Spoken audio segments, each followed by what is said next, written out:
Welcome to Reframed, a podcast created to educate, encourage, and inspire parents and professionals. The Gladney Center for Adoption staff know parenting a child that has a history of loss, abuse, neglect, or trauma requires parenting skills and insight to be reframed in order to create a loving and caring environment.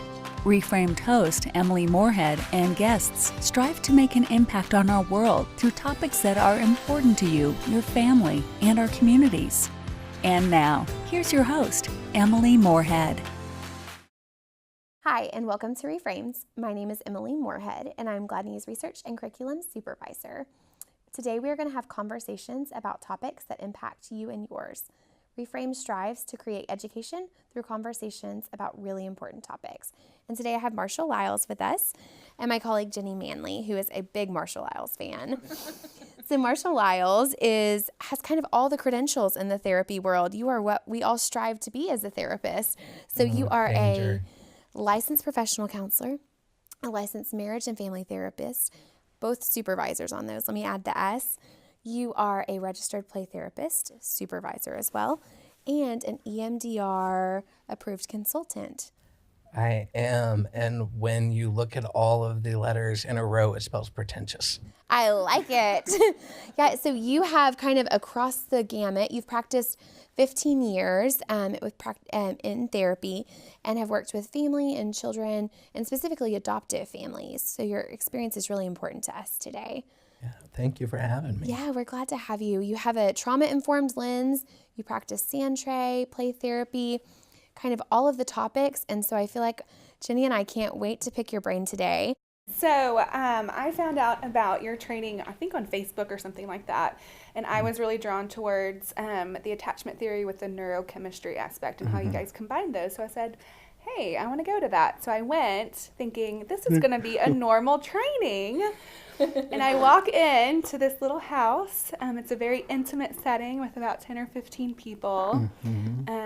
And it was very uncomfortable at first. And first thing that you guys made us do was to get a partner. And so I didn't bring a partner, so I had to find somebody. And it was an extremely experiential training. And so at first, it was like, what did I just do? I'm just going to leave. I'm going to go home. Like, this is not for me. But by the end of it, I was blown away at just how much I learned versus going to a typical training. It is. Yeah. You nailed it. Yeah. And I remember meeting you as well. Yeah. And I remember at one point thinking, these people did not anticipate that they would have to cry so much to get a CE certificate. We did it. Yeah, it was a good weekend. I remember that. It sounds like a well-earned CE certificate, which is a continuing education certificate for therapists. They did. They worked hard. And Ginny came back and said, we have to have Marshall. He has to educate our families. He has to educate us as professionals. And so we called you and then both became fangirls. And so you're coming to do a training for our families and for professionals in the community called Permission to Breathe. Tell me about that title. It's provocative because it's hard to tell parents to take a deep breath in the trenches of parenting. So why'd you pick it? Absolutely. Do you know that title actually came about on a trip overseas? I was asked to come and teach. I go over to the Middle East to teach a few times a year. And I was asked to go into a school to teach children on self-compassion. And they were really excited about having me do the work. And I was trying to toss about some ideas for titles that translated well. And this one I got stuck on because I thought it won't translate from English into Arabic. I'm not sure if it will be understandable, but I remember the faces lighting up saying, that's it. And so I came back and then turned it into a parent training as well, because it forces you to realize that it's going to take a minute for you to digest all the things that are required in order for us to do this well. So take a breath. You got the time. It's amazing. So I'm a mom in the trenches of toddlerhood. And so as a professional, I was so excited. But as a mom, I was like, oh, yes, please tell me how to breathe in the trenches of this. That is the entire concept. There's so much parenting material out right now, which is amazing and exciting. But parents get overwhelmed by trying to figure out how to meet all the standards of all the different people who are talking to them. And sometimes it's as simple as recentering, connect to yourself, and then you will have a moment of mindful awareness of what's needed for your kiddo. That's amazing. Now, you have 15 years of clinical experience in the field, and primarily with adoptive families and adoptees. Where does that passion come from? Well, out of necessity. You know, it wasn't something that I realized I was choosing up front. I was just taking the jobs that I found interesting. I knew I wanted to work with kids and families. So I was in a medical hospital and then at a children's home. And then eventually you discover, oh, I'm in the trenches, and grad school was not preparation enough for what's happening. So I just started seeking out extra trauma training. And while in the middle of some of those early jobs is when my wife and I made the decision that we were going to grow our family through foster care adoption. And there is no more dose of humility than having two preschoolers dropped into your house for you to realize my mental health degree translates not at all to what is being required. So I just had to work hard to piece together the information. And you saying, I'm giving you permission to breathe and training on it, it's a different language because you're speaking that same language and you know what that feels like, you know, for our families that are experiencing that. Yeah. What was, you know, as that specialty kind of came together, what was kind of one of your, or maybe a few of your moments of mindfulness, or how did you take care of yourself during that time? Oh, what a good question. I remember a moment. This is going to sound like the opposite to the answer, but I remember a moment. I was at the children's home where I worked, and I was walking this teenage boy back to his cottage from my office, and I asked him if I could take the sidewalk. The shortcut was through this field, and I said, I'm still recovering from ankle surgery. I don't think I can make it through that field today. And he was like, oh, no problem. And so we get up on the sidewalk, and he said, why do you keep having these surgeries? And I explained that I had an illness. It was like muscular dystrophy, and it had a lot of words, and but I'd had it forever, and it wasn't a big deal to me anymore. And he said, oh, yeah, we all wondered why somebody like you got this kind of pain. And it was the moment that I realized that the pain that I tried physically forever just to distance myself from, like, you know, strength is about ignoring it and not letting it defeat you. And it was the moment that I realized if I was going to really love these kids well, I was going to have to lean into that pain, that was my asset. And so I had to start exploring what were going to be my avenues for redeeming it and harnessing it for its potential instead of trying to avoid it. And so it was really my personal struggle with physical pain that I think first taught me about mindfulness and how to reclaim it. I love that you leaned into it, and it doesn't seem like that just happened in a blink of an eye. What was that journey like to lean into that? That's vulnerable. Yeah, I so believe in it, and I hate it so much. So Yes. it's not fun. No. I mean, one of the things I think all the time, if we started writing self-help books that were real honest, it would be, you know, healing doesn't feel good. Yeah. And you talked about like getting lost along the way, and I feel like that's a big part of the parenting journey. Like you feel like you have this plan and this is how you want to parent, and then along the way you kind of lose your path. And Right. So how did you find your path each time? Oh gosh, what an assumption that I have, right? So let's first of all, let's think about that. How did I find my path? Or how do you find it when you're off of it, maybe? True, right? Which is why I think community first is so important, that you have people who see you, and you don't ever come to real awareness of self outside of relationship, which is a bit of a misnomer, I think, that people, so leaning into your people, making sure your relationships are strong. One thing that we start, so we have a training at Gladney that trains families who are adopting from foster care or internationally, and kind of the opening sentiment of that training is you can't take a child down a path you haven't been down. And all of us have some gnarly history. So I guess my question for you is, how do you look at your history, which can be gnarly, like how you were parented, your attachment style? How do you look at that, and how do you change it? Yeah. I want to answer that, and let's think about how many of my relatives are going to be watching this as I contemplate. Exactly. Me too. I really do come from a pretty solid family, you know, and I didn't have major relational obstacles from childhood, but I also was pretty blind to the reality that it doesn't take major relational obstacles for things to pile up and to become blind spots. And so I tried eventually, you know, initially when I was being exposed to all this work and trying to figure out how am I going to go back and redo some of what I've been through to redeem it, I thought, oh, that means all the people that lived life with me back then want to be in on that. You know, it took a minute to realize that that's not necessarily how it works out. And so then it's, if that's not an option for me, what's my substitute? What am I going to do? And so therapy, I'm a big believer.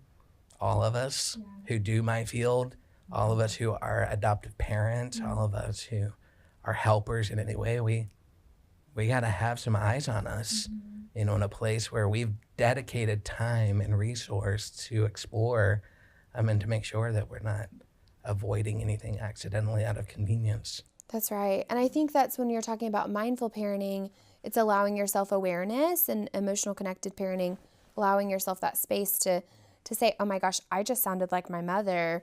And that was hurtful when I heard it from her, and I don't want to be hurtful to my child. But that's my history. And so how do I get myself back on that path? And how do I know that that's kind of what's going on? Absolutely. There are so many character traits that we want our kids to possess, and we think the words that were said to us about those things are the only path to them. And it takes a lot of trust to say, oh, I want to raise a respectful kid. I can't just tell them to be respectful and expect that to work. I'm gonna have to, especially from an attachment point of view, I'm gonna have to do this a little bit differently, and it takes time. So how do you do it? Yeah, let's talk about that too. Yeah, walk me through it. Do you do that? How do you do it? Somebody, do you? I mean, it's hard because it's not in our history. No one has 100% perfect rap sheet, and so, you know, when you are in the trenches of the parenting and don't have that permission to breathe because you have 100 things to do that day, how do you model it or show it to our children? Because they're not going to learn through discipline. So, you know, even though that's our traditional approach, but some of our kids with hard histories, that's not going to work for them always. Absolutely. You know, that we believe in kind of, I think these days it's generally accepted that the interpersonal neurobiology, now cliche of what fires together, wires together, has become a bit of a mantra. And so we want kids to be respectful. That means not expecting them to be respectful, treating them with respect, and then labeling it about our experience of them, not about what we're expecting them to do with us. And then eventually that consistent modeling and showing up and giving them what they so desperately need, when that tank is full, they then start to display that quality. So it's respect or security or acceptance of others. We have to make sure that we're first and foremost treating them with those qualities. So that's a very non-directive way to parent in a way. If you think about it, you're not like, you know, I'm teaching your child how to do this, and this is what you're supposed to do, and that kind of thing. And so it's not very rule based. And so can you talk about how maybe like the perspective of parents may be challenged with that? Yes. Yeah. Because my core wants to give you all the rules. Sure. And tell you NO and tell, you know, but that doesn't I work. can feel Research I'm about tells to us. talk with my hands, so I'm going to hand this way because we're about to have to get. My hands are going to have to move. The reality is that a lot of us, like me, who come from faith-based communities, have often been taught that we have to show up and do life in a certain sort of rule-based ways in order to earn relationship. And I don't really think that that's been the intention. I think when you say it out loud, It's not what people believe, but it's our experience of when you start lining things up all in a row, that is the internalized belief system. And so I accidentally picked up a lot of those belief systems that I need to create a set of rules, teach kids about rules, and then when they learn to follow the rules, they will become people based on work ethic. They will become people who avoid, being sociopaths. And Important things. Absolutely. We really thought this is how we demonstrate that. And I think more and more science is telling us it has nothing to do with teaching, because teaching only speaks to the part of the brain that can learn from words. What we really want is an integrated understanding of these qualities. And so it's going to have to be an experiential approach to feeling respected, watching respect, being immersed in respect, and then from a place of all of those parts of my brain being connected, I can then return respect. But it isn't purely verbal. If it were just a magic words test, every single human on the planet who have heard those words would be acting with some sort of major sense of respect. The people who act the most consistently respectful or considerate are those who have been immersed in it, who have received it the most. But so I'm thinking like about my own insecurities. And so on the outside, that looks like pretty passive parenting because you're not setting boundary. I mean, you are, but in a different way. Sure. How do you handle that as a parent? I mean, our families all the time, they may have parented, a biological child and now they're adopting their second child. And so parenting even those two children is going to look very, very different. Yeah. How do families handle that? How do they even, share that with their families or their communities? Like, we're going to do things different, and here's why. Okay, yeah, you talked about a lot of good things there. Because one of them is about my level of conviction of buying into it. Another one is about navigating the embarrassment I feel about being perceived as inadequate in my doing this job. I think they really start to work together in pretty profound ways to influence us to want to then perform as parents instead of being parents. We want to be seen as quality. So I think it goes all the way back to understanding that attachment parenting and connected parenting isn't about a lack of structure. It's not about a lack of discipline. It's not about throwing boundaries out the window. It's about saying that no structure has ever worked outside of nurture, and that we have to have those things really equally balanced in order for them to develop all of those character traits we're hoping our kids will embody and possess. And then when we show up and we try to have conversations with our friends and family, and we say, here's why we're doing nap in this way, or here is why we're asking you to handle food in this way, we're prepared for the fact that they might need to mock us because it is so outside the experience of what was necessary for them. And that's not necessarily always intended to be judgmental. It's just uninformed. Uninformed about our kids. It's uninformed about our experience at home. When we go for 6 hours at a time to grandparents' house and it's all candy and presents, most kids can hang in for 6 hours, and then our family members don't always see what happens next. And it's not a tantrum. It's not as simple as that. It's full dissociation. It is hyperarousal to a point that they've become flooded and overwhelmed, and the night terrors are coming on. And so I really don't judge the extended families who don't understand, but it doesn't, just because we can cognitively get that doesn't mean it doesn't hurt the foster and adoptive parents who are trying to make way for it. And I think a lot of times you hear things like, well, I was raised with this practice or this practice, your child will be fine. And it's hard to explain, as an adoptive parent, hang on, my child doesn't even experience felt safety, right? Where they regularly feel like they can not have to be in survival mode. And so for me to add on what you're saying, you survived. Also, I don't want my child just to survive. I want them to thrive. And so it's almost advocating for your child. But I always get stuck here. How do you advocate for your child, but also protect their story? Oh, yeah. And not initiate a shame cycle in the person you're trying to communicate to. Absolutely. Because I don't want, again, we'll just keep using like grandparents as a placeholder for that. If I'm communicating to grandparents in a way that they're feeling judged about how they did their job, then they're already, out in the presence of judgment, no one can hear.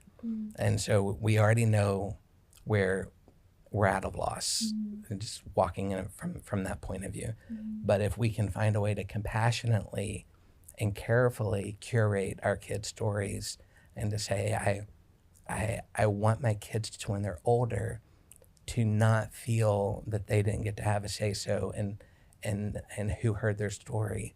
Not because I don't want you to know, but because it is going to be so meaningful when that 12-year-old granddaughter gets to look at you and say, do you know what happened to me? And then I don't want to rob you of that moment, and I don't want to compromise the trust that's going to require us to get there. So let's just trust me in this moment that there are hard things that I can't yet share with you. And then the day that you're going to hear will be so profound. That just made me feel so emotional because I've never heard it that way, that you will get the gift of trust with this child too. Not only I as their caregiver and their protector, but this is something that they may share with you one day, and that's beautiful. We used to fall into that a lot with teachers, because you go into the first day of school, second grade, and minute one open house night, which is just maybe the worst idea on the planet. The worst. Like no one, parents, none of us do well. No one survives open house night. No, it's too much. It's too much for all of us. But you watch your kid and there's first moments making first impressions on peers, on other parents, on the teacher, and they're just being protective. They're acting in the way that should be expected given, where they've come from. And you're in that moment shaking the teacher's hand and you're like, I've got 10 seconds of privacy. How much do I unpack here? Yes, families ask this all the time. What's the answer? Right, yeah. This is why you just have it pre-printed on a postcard and you just leave it. I'm like, it's your elevator speech, really. Absolutely. We're out at the restaurant and you're like, the waitress is looking at us. Just need you to read. I just need you to take a look at this. Here's our family vibe right now. Right. Take me to what an elevator speech is that you have for mindful parenting. Oh, what a good one. This is fun. Okay. I don't know what's going to happen next. Yeah, so it's just going to come. It's legit. What is my elevator speech for mindful parenting? Mindful parenting is about understanding that we can't communicate connection until we've mastered regulation. And mindfulness is our entry point into being regulated enough to make sure other people know we're available. So I'm hearing you say, correct me if I'm wrong, mindfulness is on us, not our kid. So I have to be regulated in order for you to know I'm safe. Yeah, I think that's the order. I do believe that. I don't practice it always. I mean, like there's some hypocrisy for sure happening in this moment because it's not natural all the time. But at the core belief, the way that Dr. Siegel writes about is if I'm not present in my own body, if I'm not noticing my own sensory awareness, I can never be attuned, which means know the other, because I don't know where I end and other begins. And if I'm never present and never attuned, then that resonant relationship doesn't happen. And so connection and regulation and all of those things really initiate with they're directly proportional to my ability to be present in my own body and my own emotion with my thoughts. It's almost, so I at Gladney worked in the post-adoption department, and so I would get those hot topic questions all the time of families that would say, how do I share my child's hard history with them, or how do I talk with them about their birth father? Those questions that they always fear before they even, had placement of this child. And I'm almost hearing you say, you don't have to have the answer. You just have to be available. Right. it might even be true that there isn't an answer. You know, that part of mindfulness might be us making peace with the reality that the amount of life crammed into our kids' few years on this earth cannot be rationally explained. It started generations before we even know when the story began. And so there's a bit of a peace of being made with the fact that this is more complicated than words will ever communicate. However, I can still be invested in creative narrative. I can still be realizing that the story we're creating today is going to be tomorrow the most important moment of their story. And so how do I hold that? How am I aware of where they come from? How do I use what I do know? But not get tripped up into believing that what happened to biodad is the most important part of who they are. But I think what you're saying is, you know, what you're saying sounds really simple and easy. Like being available, like that's great. That's easy, right? Oh, We can just no do problem. that 24/7. Exactly. Even while being bitten. Yeah. Yeah. And yoga. Yeah, absolutely. We're biting Yeah. at my house right now. Yeah, I'm feeling what you're saying. Just- It's great. No problem. Available You know, to when 12, 13, 14 starts and the sarcasm is being thrown back and just be available. Yeah. So so in those hard times, because yes, that's hard. What do you suggest to parents as far as if you're not available, if you notice, oh, I did not show up for my kid in this moment?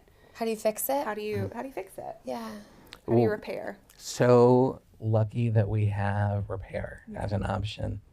You know, more and more in the attachment research, we're talking about rupture and repair, and that the kids comes, I believe, from the research of Tronick and some of his associates, that we know that attunement only has to happen about 30% of the time in order to result in securely attached children. That is a beautiful stat that I can cling to. Absolutely. So, like, you know, 1 out of 3. But the attunement is important, but often not nearly as important as what we do with the rest of the time that we miss it. And learning to repair well, learning to confess well, to lead into repair, not expect our kids to first initiate repair.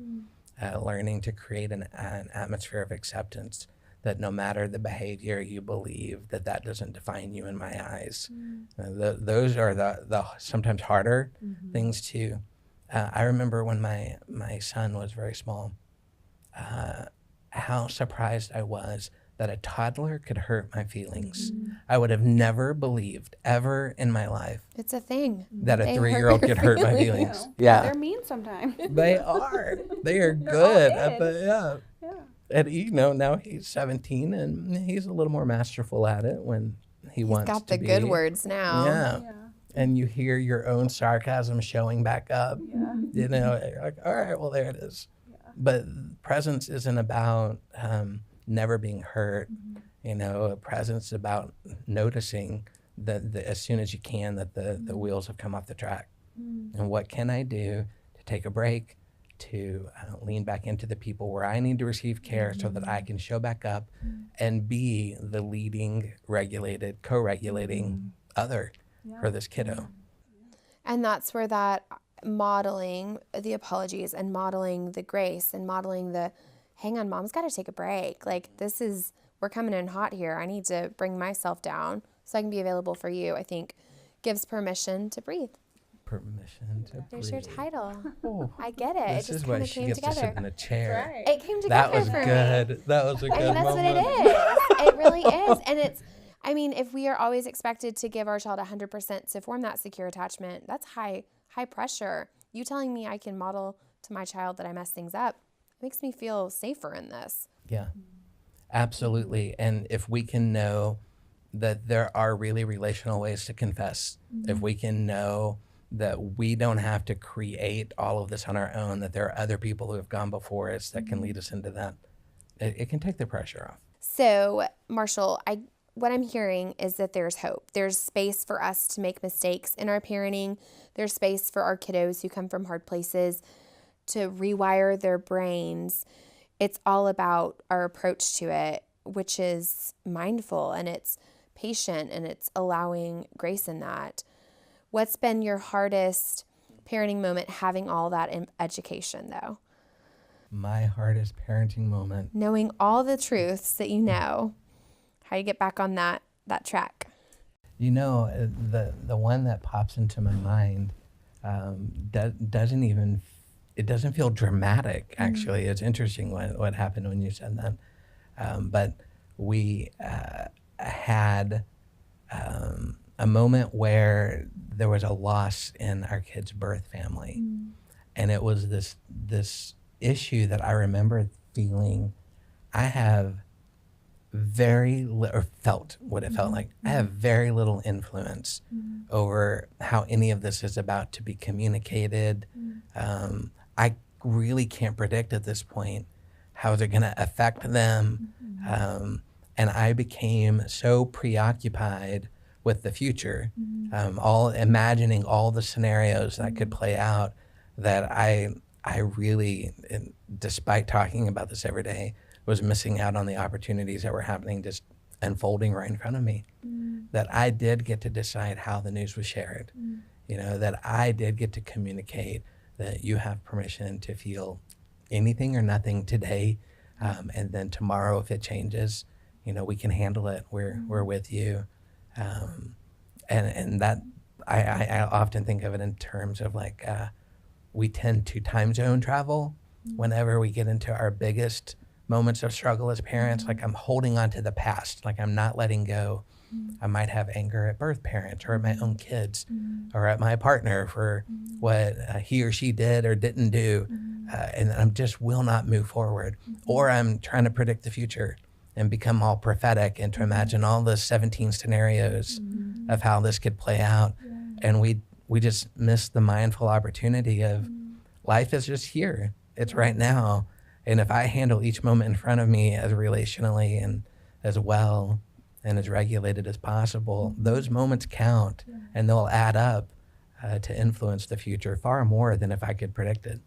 That's beautiful. Marshall, I can't thank you enough for your time today. I could sit here for hours and pick your brain and kind of want to. Tell me what's coming up for you. Do you have any trainings coming up? We will have your website in our show notes so everyone can locate you and can follow your upcoming trainings. But give us a highlight of what's going on. I have several professional and parenting-based events coming up, so website's always the easiest way to know. And in fact, if you just sign up for notifications, I've got some writing projects happening, and so that's fun. There'll be some materials coming out in the near future. Because you're wrapping up your PhD right now. So it feels like maybe all you're doing is writing right now. I probably should be writing more about that than the other, but the other's more fun at the moment. And I am opening a training center in Austin. That is amazing. Yeah, and so it'll be specifically really geared towards expressive arts and centre and art. I do a lot of clay work, and so training people to use the materials. But I also want to just do more parent training in a space that has creative access, so that we're not, these things that we're talking about, we believe aren't word-based. We got to find a way to teach that aren't word-based. And so I'm going to have a place that's creative from the beginning. That's phenomenal. And we'll link that as soon as you share that with us or as soon as that gets live, because everyone needs that space. And so I'm so excited that you'll be coming out with that. So that will be in Austin, Texas. Is that correct? It will be in Austin, yeah. Very good. Yeah. Very good. Well, Marshall, thank you so much for your time today. Ginny and I couldn't have been more excited about this. So thank you. Thank you for having me. We appreciate it. Thanks for listening to the reFRAMED podcast. Be sure to visit gladneyuniversity.org to access the show notes and discover upcoming trainings at Gladney University. We'd love your feedback, so please head to iTunes and rate, review, and subscribe. Until next time.